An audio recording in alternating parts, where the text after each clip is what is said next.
everybody, it's Kira and welcome back to my channel. So today I have my June wrap-up for you guys. I read actually like a decent amount of books in June.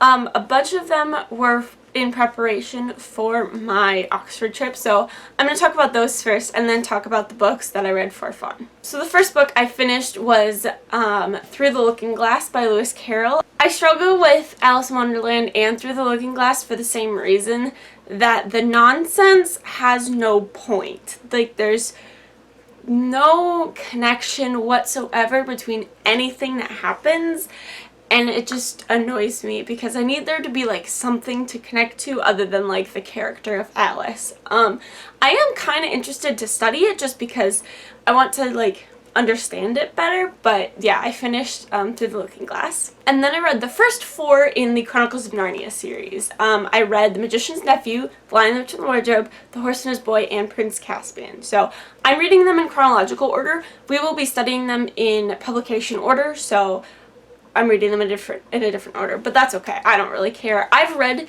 these books so many times, so I have a lot of them memorized, so it was really easy for me to speed through. Plus, in this book, because it's so tall, each of the books are only like 100 pages or so it's really easy for me to speed through them. The Lion, the Witch, and the Wardrobe is still my favorite. I do really enjoy The Horse and His Boy a lot, though.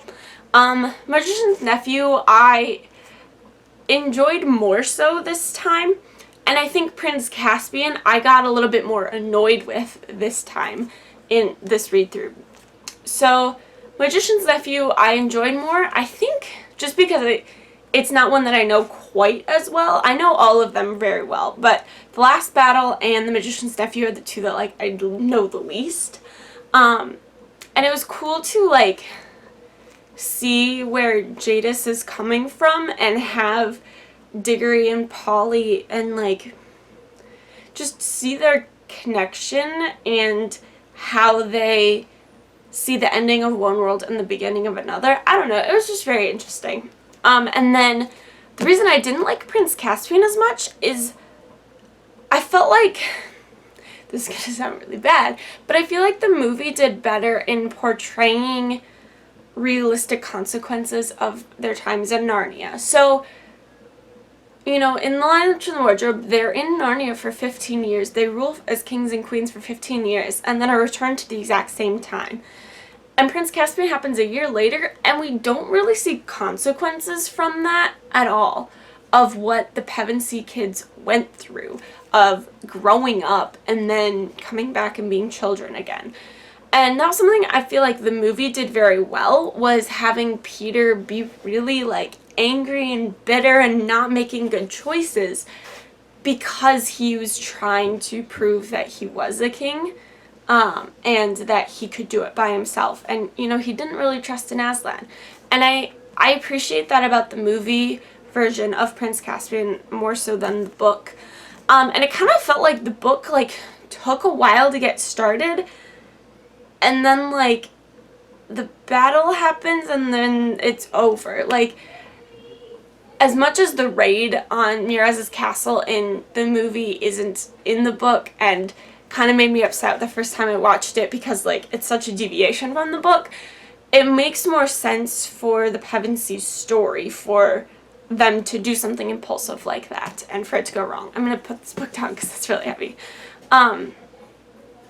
So it just kind of bothered me, like, and Caspian's backstory is like 3 full chapters in the book of Trumpkin telling the kids, which I get is important, but yeah, it just felt like they get there, they get Caspian's backstory, they try to get to Caspian, and then they split up. I didn't realize this either, but Aslan splits up the girls and the guys in both The Lion, the Witch, and the Wardrobe and in Prince Caspian from the big battle.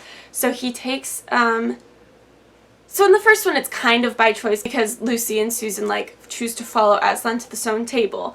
But then, you know, Peter and Edmund are off fighting the battle after Aslan dies, and they're off, like, saving the people in the witch's castle. And then in Prince Caspian, he takes, Lucy and Susan, and they go, again, like, rescuing people and bringing, you know, old Narnia back in a way.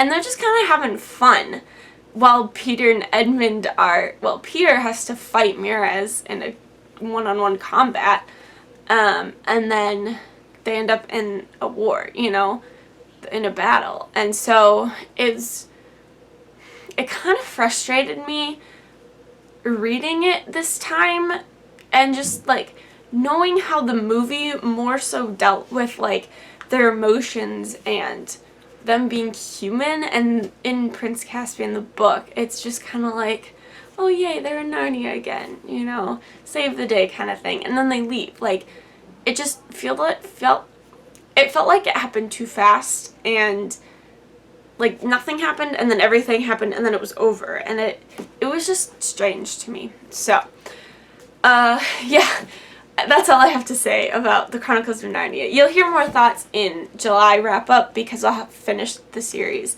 but it's very interesting, like, reading these and kind of looking at them at a little bit more of a critical angle. So the first book I read for fun in the month of June is Bloodleaf by Crystal Smith. I won this in a giveaway. I talk about that in my July haul. But this is a newer book, and the cover is so pretty too. I really enjoy the cover. But it's about a princess, and I've been saying it Aurelia in my head. I don't know if that's right or not. But she is under attack, and so she leaves her city to go to the city of the guy that she's betrothed to. And it has to do with their magic system, which is based on like blood magic. Like, blood magic is like the strongest kind of magic, and I don't even know how to like explain it any better than that. I enjoyed my time reading this book. It was interesting, and there was a trope that I figured was going to happen, but not till the end, but it actually happened a little bit before the end, so that was kind of cool. I knew something happened. It's one of those where, like, somebody dies, but isn't actually dead. I thought the person was going to come back right at the end, but they actually came back, like, towards the end, but not at the end.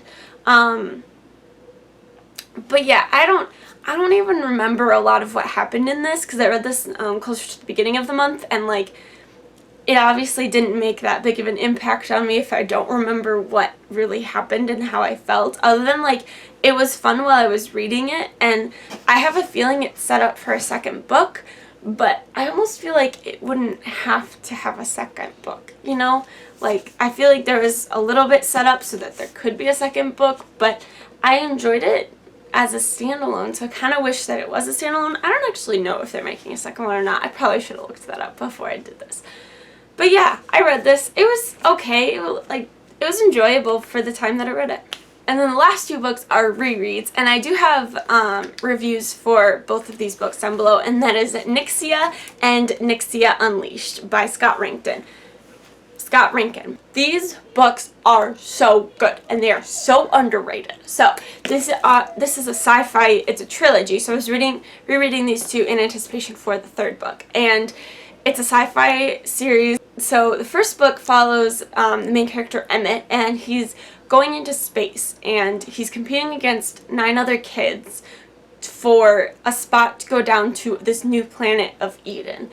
And there are so many twists, so many plot twists in these books. They're so good, and there's a super diverse cast because the teenagers come from all over the world that this company, Babel Communications, has brought them in from, and they're just so good and so underrated. So the first book is NickSIA, and this is the second one, NickSIA Unleashed, and this one takes place on the new planet of Eden.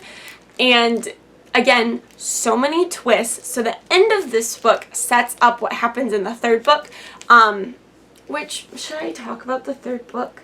I finished the third book in July, and I'm going to do its own review for it too, but the third book was so amazing, such a good conclusion, and I encourage you guys, like, go read these books. They're so amazing. Yeah. They're just a really enjoyable time, and I don't find myself annoyed when characters do things usually. Their reasons are very founded. And something that I found interesting in the third book is like you really see the growth from where they are in the first book to where they are in the third book because of all the things that have happened to them.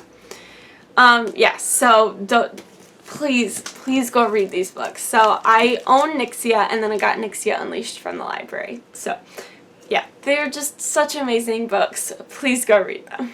So that is it. That was all the books that I read in the month of June. Comment down below, let me know if you've read any of these books and what you thought of them, or what you guys read in the month of June. I'd love to chat with you in the comments below. So that is all for this video. Thank you guys so much for watching. I hope you enjoyed. If you want to follow me on social media, all my links are in the description as always. Thanks again for watching, and I'll see you next time. Bye!